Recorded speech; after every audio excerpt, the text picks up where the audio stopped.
मेघमाଳରେ शीघ्र आसुथिबा आम्भमानଙ୍କ प्रभु यीशु ख्रीष्टଙ୍କର ଅତି ପବିତ୍ର ଓ ବହୁମୂଲ୍ୟ ନାମରେ ଆପଣ ସମସ୍ତଙ୍କୁ ଆଉ ଗୋଟିଏ ନୂତନ ପ୍ରସଙ୍ଗରେ ପୁନର୍ବାର ମୋ ସ୍ୱାଗତ କରେ। ପ୍ରିୟ ପ୍ରଭୁଙ୍କ ଲୋକମାନେ ଆସନ୍ତୁ ପରମେଶ୍ୱରଙ୍କ ବାକ୍ୟଠାରୁ ଆଜି ମଧ୍ୟ ଆମେ ଅଳ୍ପ ସମୟ କଥାବାର୍ତ୍ତା ହେବା। ଆଜି ଆମେ ଯେଉଁ ପ୍ରସଙ୍ଗରେ କଥାବାର୍ତ୍ତା ହେବା ସେହି ପ୍ରସଙ୍ଗର ଶୀର୍ଷକ ହେଲା ଆମ୍ଭେମାନେ ଯୀଶୁଙ୍କୁ କାହିଁକି ବିଶ୍ୱାସ କରୁ। ଆଜିର ପ୍ରସଙ୍ଗ ହେଲା ଆମ୍ଭେମାନେ ଯୀଶୁଙ୍କୁ କାହିଁକି ବିଶ୍ୱାସ କରୁ। ଏହି ପ୍ରସଙ୍ଗରେ ପରମେଶ୍ୱରଙ୍କ ବାକ୍ୟରୁ ଆମେ ଅଳ୍ପ ସମୟ ଆଲୋଚନା କରିବୁ। ପ୍ରିୟ ପ୍ରଭୁଙ୍କ ଲୋକମାନେ ମୁଁ ବାଇବଲରୁ 7ଟି ବିଷୟ ଆପଣମାନଙ୍କ ନିକଟରେ ରଖିବା ପାଇଁ ଚାହେଁ, ଯଦ୍ୱାରା ଆମ୍ଭେମାନେ ଜାଣିପାରିବା ଯେ ଆମ୍ଭେମାନେ ପ୍ରଭୁଙ୍କୁ କାହିଁକି ବିଶ୍ୱାସ କରୁ, ଯୀଶୁଙ୍କୁ ଆମେ କାହିଁକି ବିଶ୍ୱାସ କରୁ।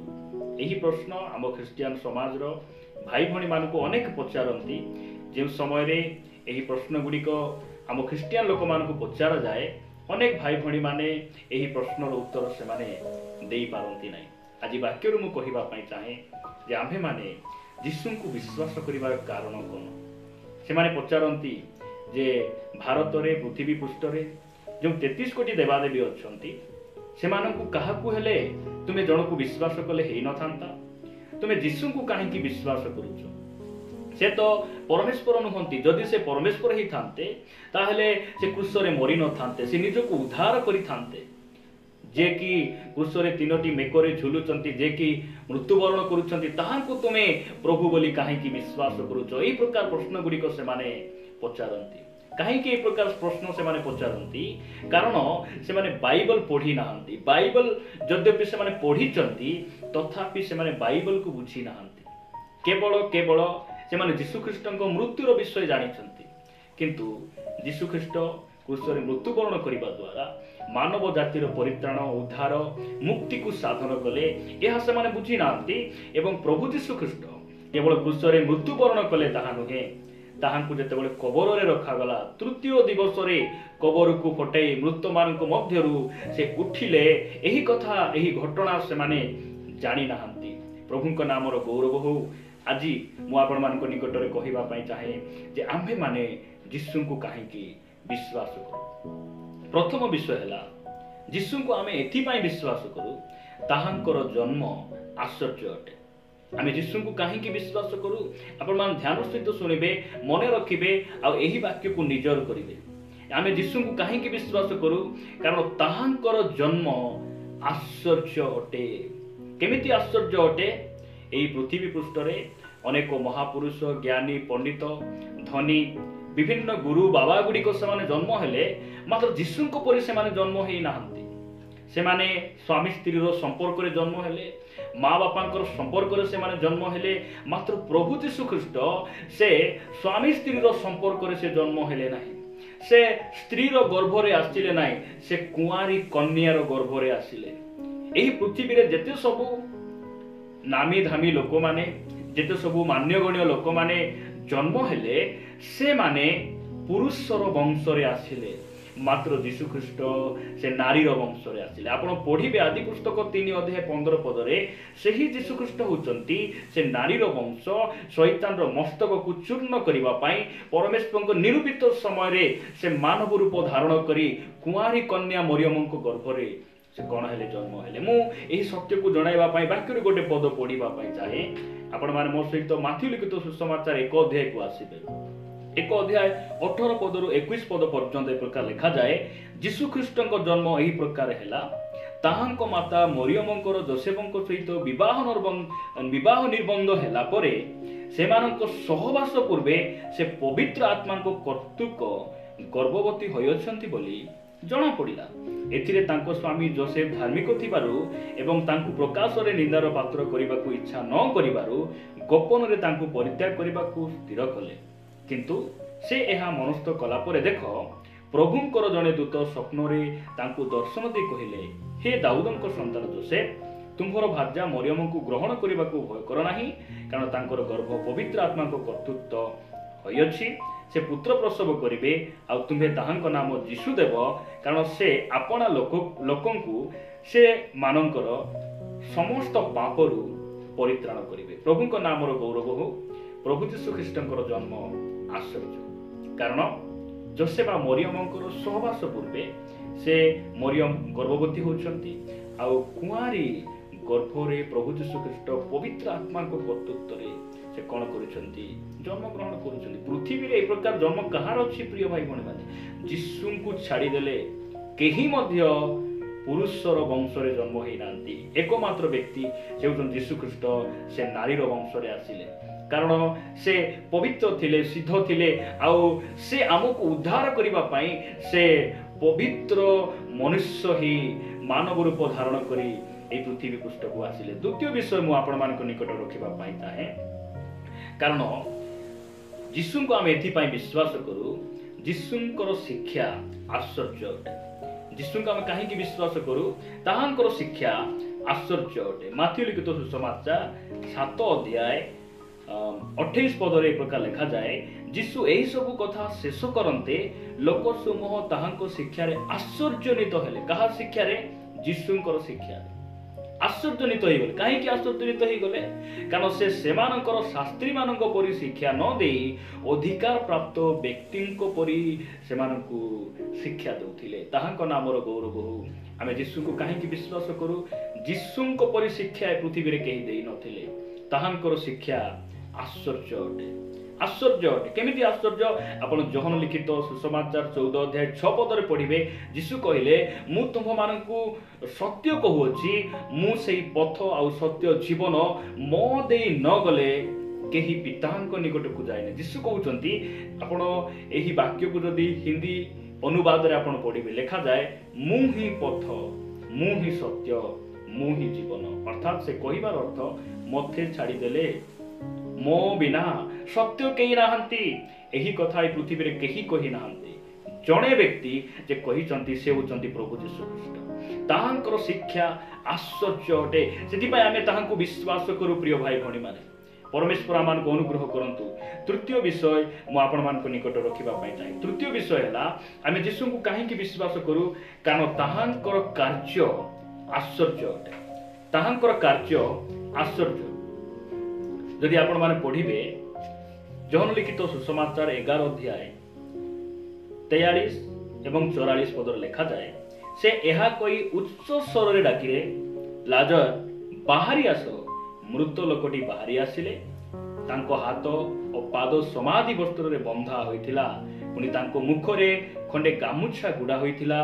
यीशु सेमान को कहिले एहांको बंधन पिठाई चालिबा को दियो। ताहांको नामर गौरव हो। यीशु ख्रीष्टंकर कार्य आश्चर्य।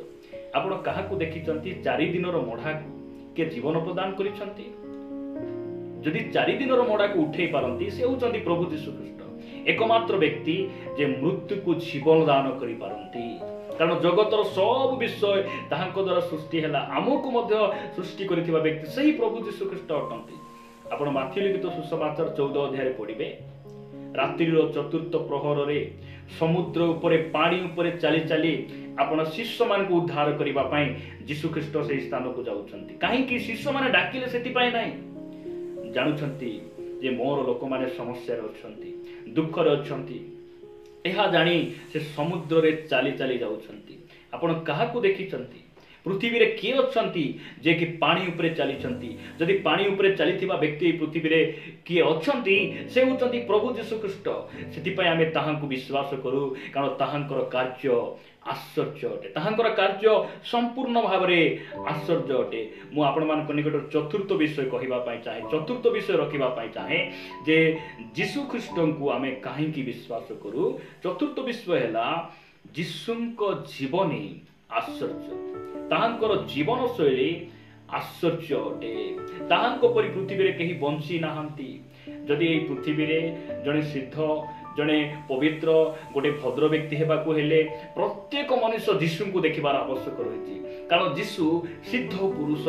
ताहांको परि केही मध्य ए पृथ्वी रे ताहांको परि जीवन के बिताई नाहंती। जणे मात्र व्यक्ति से सिद्ध सरल से होचंती प्रभु यीशु ख्रीष्ट। आपण माने पढिबे गोटे वाक्य आपण माने मो सहित द्वितीय कोरिन्थियो 5 अध्याय को आसीबे। द्वितीय कोरिन्थियो 5 अध्याय 21 पदरे लिखा गला ताहांको ठारे पापर लेस मात्र नथिला। ताहांको नामर गौरव हो। से पवित्र थिले से सिद्ध व्यक्ति थिले। ताहांको परि सिद्ध व्यक्ति केही नाहंती। पवित्र कहीं ना, धार्मिक कहीं ना, एकमात्र व्यक्ति से होचन प्रभु यीशु ख्रीष्ट। से होचन धार्मिक, ताहांको ठारे पापर लेश नथिला। जो समय प्रभु यीशु ख्रीष्ट को विचारसन को निगला, शत्रु माने तांको धरी हेरोद राजा पिलातो राजा को निकट को नहीं गले, यीशु कहले, चैलेंज कले आ कहले, मो ठारे जदि कोनोसी पाप अछि तुमे देखाओ।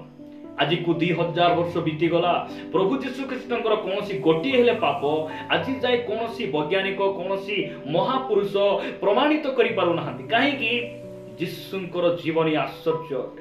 से जेमिति बंचिले ताहांको परि केही बंची नाहंती, सेति पय हमें यीशु को विश्वास करू। से पवित्र, से सिद्ध व्यक्ति अटंती। प्रिय प्रभुंक लोक माने एई कथा को हमें मने रखिबा, ए शिक्षा को हमें निजर करिबा। मु आपण मान निकट में पंचम विषय रखा चाहे। पंचम विषय आम यीशु को कहीं विश्वास करूँ। पंचम विषय है ताहांकर नाम आश्चर्य। पंचम विषय आम यीशु को कहीं विश्वास करूँ, ताहांकर नाम आश्चर्य अटे। आश्चर्य अटे कहीं आश्चर्य अटे।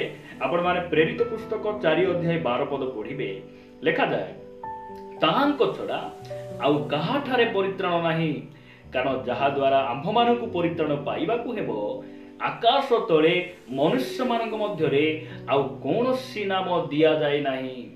मनुष्य जाति उद्धार पाइबाकु हेले, परित्राण पाइबाकु हेले गोटिए नाम यथेष्ट, सेही नाम यीशु नाम। यीशु नामको बिना, यीशुको बिना कोठी मध्य परित्राण नाही, उद्धार नाही, कोठी मध्य पाप क्षमा नाही। यीशुंकर नाम आश्चर्य, सेति पय आमे यीशुको विश्वास करू। आपण जे कोनोसी भूत लागि थाउ, प्रेत लागि थाउ, गुणी मंत्र करि थांतु, भूत माने यीशुंको नाम रे तरह रही जानती, मुक माने कथा कहंती, अंध माने देखंती, बधिर सुनंती। यीशुंकर नाम आश्चर्य। अनेक स्थान रे मु भूत छड़ाइबा पई जाईछि, आउ मु सेमान को केवल एतिकी कहिछि, रे भूत तू यीशुंको नाम रे बाहरी जा। केवल यीशुंकर नाम कहिबा संगे संगे भूत गुडी को चित्कार करिकि पळाइछंती, आउ पळाउछंती। मु प्रभु को धन्यवाद दिए। यह हमर कोनोसी गर्व नुहे, कारण यीशुंको नाम रे शक्ति रहिछि। सेति पय हमें यीशु को विश्वास करू। मु आपण मान को निकट रे षष्ठ विषय रखिबा पय चाहे।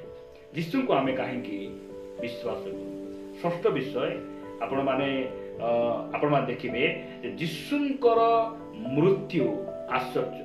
हम यीशु को काहेकि विश्वास करू, ताहांकर मरण आश्चर्य। ताहांको परि मृत्यु के मध्य करि नाहंती। यीशु ख्रीष्टंको परि मरण काहार मध्य पृथ्वी रे हेइ नै। आपण मान देखिबे मो सहित प्रथम कोरिन्थियो 15 अध्याय को आसीबे।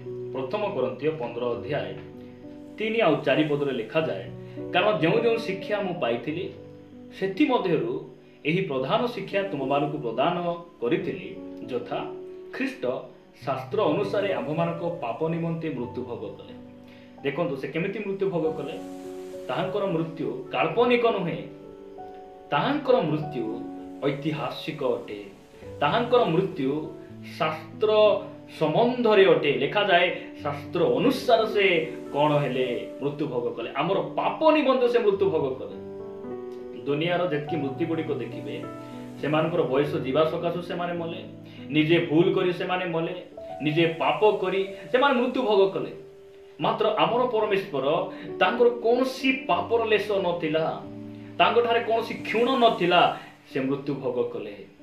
एमिति प्रभु पृथ्वी रे किए अछंती, आपना भक्त मानक निमंते जीवन देइछंती, आपना भक्त मानक निमंते निज रक्त को झरैछंती।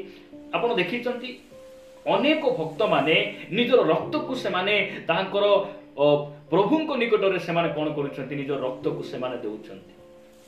भक्त को उद्धार करिबा पय जाई, सेही प्रभु को उद्धार करिबा पय जाई से भक्त मानकर मृत्यु हे जाउछि।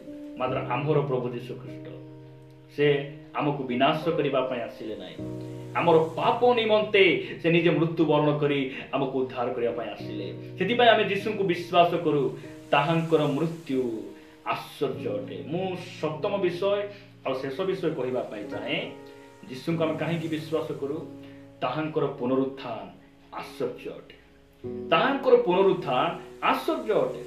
कारण आज जाए जेते सबू पंडित वैज्ञानिक धनी गुरु बाबा महापुरुष मान जेतकी लोक मले मृत्युवरण कले आज समस्ते कबर रे अछंती मात्र एकमात्र व्यक्ति जे प्रभु यीशु ख्रीष्ट से कबर रे नाहंती से कबर को फटै से उठिछंती सेति पय आमे यीशु को विश्वास करू आपण माने देखिबे मार्क लिखित सुसमाचार 16 अध्याय तार 5 रु 7 पद मु पढ़िबा पय चाहे लिखा जाए से माने समाधि मध्य प्रवेश करी शुक्ल वस्त्र परिहित जड़े युवा को दक्षिण पार्श्व बसीथिबा देखि अतिशय विस्मयान्वित हेले क्यों माने केतेक स्त्री लोक माने मगदलिनी मरियम आ केतेक स्त्री लोक माने जे समय यीशु ख्रीष्ट को कबर रखा गला विश्राम दिन गत हेला परे प्रभात रे एमाने यीशु को कबर निकट को जाउछंती आ एही घटना को से माने देखुछंती 6 पद रे पढिबे सेति से मान को कहिले से बोली कहले परमेश्वर दूत से मान को कहिले विस्मयान्वित